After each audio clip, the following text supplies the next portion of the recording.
Salut tout le monde, j'espère que vous allez bien. Aujourd'hui on se retrouve pour une nouvelle vidéo récap du mois, celle du mois de mai. Mais avant de rentrer dans le vif du sujet, petit retour sur un événement qui a marqué notre mois de mai chez Footpack, notre changement de logo. 5 ans après la création de notre site Footpack, on change de logo, ça marque le début d'une nouvelle ère qu'on est heureux de commencer avec vous les passionnés d'équipements de foot.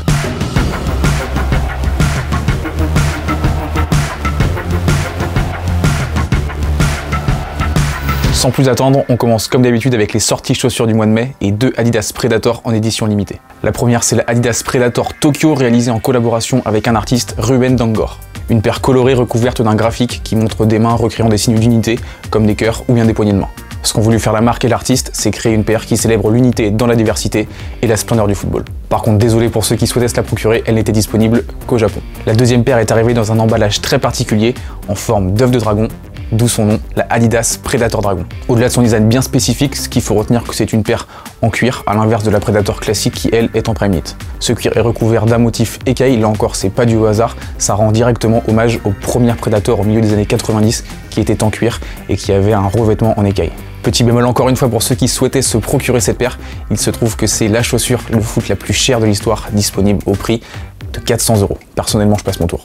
On reste chez Adidas qui a dévoilé son nouveau pack nommé Uniforia, comme le ballon de l'Euro 2020, et c'est pas par hasard puisque ce sont les chaussures qui étaient censées être portées par les joueurs équipés par la marque aux 3 bandes pendant la compétition. Et comme c'est le cas pour le ballon et pour la maillot des sélections nationales dévoilée par Adidas, on retrouve sur les 4 silos de ce pack un motif très coloré donnant l'impression d'avoir été réalisé avec des coups de pinceau. Je sais pas ce que vous en pensez, mais chez nous, chez Footpack, on trouve que c'est l'un des plus beaux packs Adidas depuis très longtemps. Juste après, c'est Nike qui a dévoilé son nouveau pack, Neighborhood, et à l'inverse du pack Adidas où les 4 chaussures sont de couleurs différentes, on retrouve le même code couleur sur les 4 chaussures de ce pack. Là encore, ce sont des chaussures qui devaient être portées pour la Copa América et pour l'Euro, donc Nike avait fait le choix de mettre en avant des villes importantes pour la marque et pour le football, des villes d'Europe et des villes d'Amérique du Sud, et qui sont présentes sur ces chaussures à travers leurs codes postaux. On retrouve par exemple la ville de Bondy, le code 93 140, code postal de Bondy, la ville de Kylian Mbappé. Dernière actualité chaussure, la sortie de la Nike Mercurial CR7 Safari, la réédition de la toute première chaussure signature de Cristiano Ronaldo dévoilée initialement en 2010. Petit problème, cette paire depuis son retour à l'entraînement, il ne l'a toujours pas portée, préférant la Nike Mercurial Superfly Dream Speed 2. Bon, jusqu'ici rien d'exceptionnel, sauf quand on regarde de plus près. On remarque que sous la paire, il y a des crampons spéciaux, des crampons Smart Power. Si vous nous suivez sur les réseaux, on en a déjà largement parlé, on les avait déjà testés. Ce sont des crampons spéciaux qui sont censés améliorer les performances physiques. Je vous remets le lien de la vidéo juste ici, et vraiment pour Smart Power, le fait qu'un grand joueur comme Cristiano Ronaldo porte ces crampons, je pense que ça va vraiment leur donner un beau coup de projecteur. C'est le moment de passer à la rubrique maillot qui habituellement bat son plein au mois de mai, mais bon, à cause du Covid et de l'arrêt des championnats, tout ça a été décalé. Les maillots devraient sortir plus tardivement, peut-être fin du mois de juin, plus sûrement au mois de juillet. Mais si on n'a pas eu beaucoup de sorties maillots, on a quand même eu pas mal de changements d'équipementiers. Metz chez Kappa, Everton chez Hummel, les Rangers chez Castor, une nouvelle marque qui veut s'imposer dans le foot, Liverpool chez Nike, Bordeaux chez Adidas, Bordeaux qui au passage va changer de blason, et bien d'autres encore. Je vous mets le lien de notre article juste ici. Vraiment, il y a eu beaucoup de changements, dont certains, vous le verrez, qui sont assez surprenants. Boots Mercato maintenant avec la folle rumeur Raheem Sterling qui pourrait rejoindre Puma. On vous l'a déjà expliqué, la tactique de Puma pour recruter des joueurs, c'est de s'appuyer sur les clubs qu'elle équipe. Un temps pressenti pour être le premier joueur de foot signé par la marque Jordan, Raheem Sterling pourrait finalement rejoindre Puma pour un montant record de 115 millions €. Affaire à suivre, mais on a vraiment hâte de savoir de quoi sera fait le futur de Raheem Sterling. On ouvre maintenant notre page insolite avec Neymar et sa nouvelle chaussure signature, la Nike Mercurial Neymar Jogo Prismatico. Alors là, je ne vais pas vous parler de technologie ou de design, mais plutôt du fait qu'il la porte dans une version Academy. Donc pour rappel, chez Nike, en termes de gamme, on va avoir la Elite, puis la Pro, la Academy et enfin la Club. Donc clairement, la version Academy, c'est une chaussure qui habituellement est destinée aux joueurs amateurs. Mais alors pourquoi est-ce qu'il joue avec une version Academy? Tout simplement parce que la semelle qu'il utilise actuellement, la semelle Turf, n'est pas disponible sur les modèles habituellement destinés aux joueurs professionnels. L'autre information insolite, elle concerne l'infographie que l'on a réalisée sur les équipements des 5 grands championnats européens.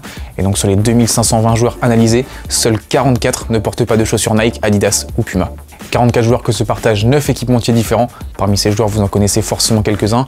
On a Memphis chez Under Armour, Alexander Arnold également chez Under Armour, ou bien encore Sadio Mané chez New Balance.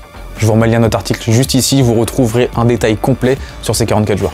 Comme d'habitude, on clôture cette vidéo avec notre page réseau, mais avant de rentrer dans les chiffres, 2 petites informations. La première, on vient de lancer notre podcast qui s'appelle Le Pack et dans lequel on parle d'équipements de sport. On parlera pas seulement de football, mais aussi de running, de hand, de triathlon, de volley, avec tous nos sites partenaires. La deuxième information, c'est la sortie de notre filtre Footpack disponible sur Instagram et avec lequel vous pourrez découvrir quelles chaussures mythiques de foot vous êtes. Vous êtes déjà nombreux à l'avoir fait. Pour ceux qui ne l'ont pas encore essayé, ça se passe sur notre compte Instagram. Le lien est dans la description. On passe maintenant aux chiffres avec l'article le plus lu du mois de mai. C'est l'article que je vous ai présenté juste avant. Qui sont les 44 joueurs qui ne portent pas de chaussures Nike, Adidas ou Puma? Sur Instagram, la photo la plus likée, ça commence à être une habitude, c'est encore une Nike, c'est encore une Mercurial. C'est la photo de lancement du pack Nike, le pack Neighborhood que je vous ai présenté au début de la vidéo. Sur YouTube, deux petites informations. La première, c'est la sortie de notre nouvelle série La Collect.